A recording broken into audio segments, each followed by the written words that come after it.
Bonjour à tous, j'espère que vous allez bien. Ça fait effectivement très longtemps que je n'ai plus fait de vidéo explicative. J'en suis désolé, c'est pas bien, je le sais très bien, mais je suis occupé avec un autre projet pour l'instant. Mais ici, je me sens vraiment dans l'obligation, j'ai vraiment le devoir et la conscience de faire cette vidéo parce que j'entends deux grosses erreurs pour les personnes qui font Ramadan aujourd'hui. La première erreur, c'est un client qui vient qui m'annonce quelque chose, donc voilà, j'ai pas de souci, il s'est trompé, mais maintenant c'est systématique. La première erreur, la plupart des clients qui font Ramadan me disent qu'ils s'entraînent avant la rupture du jeûne. Et ça, c'est vraiment pas bon dans le cadre de la musculation ou du crossfit. Dans le cadre d'un sport d'endurance, style course à pied, vélo, je n'ai aucun souci parce que là, vous allez brûler, votre taux de sucre étant très très bas dans le sang, vous allez brûler un maximum de graisse, donc pourquoi pas pour un sport d'endurance, mais vous allez aussi brûler du muscle.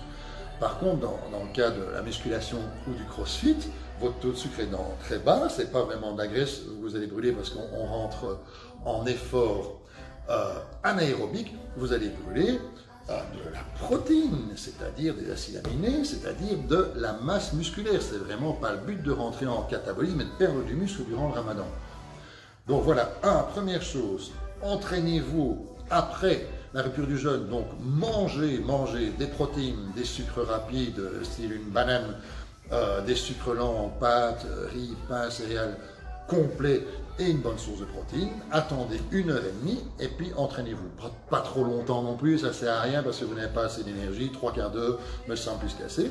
Après ça, vous reprenez un peu de sucre rapide, vous reprenez une bonne dose de sucre lent, et aussi une bonne dose de protéines, thon, poisson, poulet, enfin bon, je pense que la plupart des gens savent ce qu'il faut prendre comme protéines.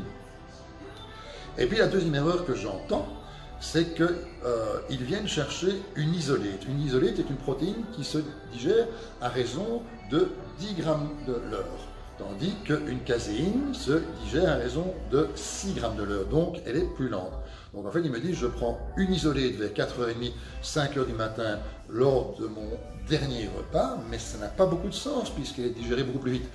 Il faut ajouter effectivement, comme beaucoup font, un peu d'oléagineux, c'est-à-dire amandes, noix, noisettes, cacahuètes, pistaches. C'est très très bien pour ralentir un peu la digestion, mais voilà, elle est digérée plus rapidement que la caséine. Un exemple, vous mettez 60 grammes d'isolate, ben, au bout de 6 heures, vous n'avez plus de protéines en circulation sanguine, votre muscle n'est plus nourri en acides aminés, donc vous allez rentrer en catabolisme. Tandis que si vous prenez une caséine, elle est digérée à raison de 6 grammes de l'heure, donc vous mettez 60 grammes, vous allez tenir 12 heures. Pour peu vous rajoutez un peu d'amandes, noisettes, cacahuètes, comme je vous ai dit, les oléagineux, vous allez la digérer pendant 10 voire 12 heures. Ben voilà, donc pendant ce temps-là, vous ne perdez pas de muscle. Maintenant, après évidemment, après ces 12 heures de temps, là on rentre en catabolisme, il n'y a rien à faire malheureusement. Et alors je vais terminer cette vidéo aussi parce que ces derniers temps, je reste bien souvent jusqu'à 20h, 21h au magasin. Donc, si vous ne savez pas passer pendant les heures d'ouverture, n'hésitez pas à me passer un petit coup de fil. Comme vous avez pu le remarquer, j'ai dû couper cette vidéo de manière assez abrupte, malheureusement.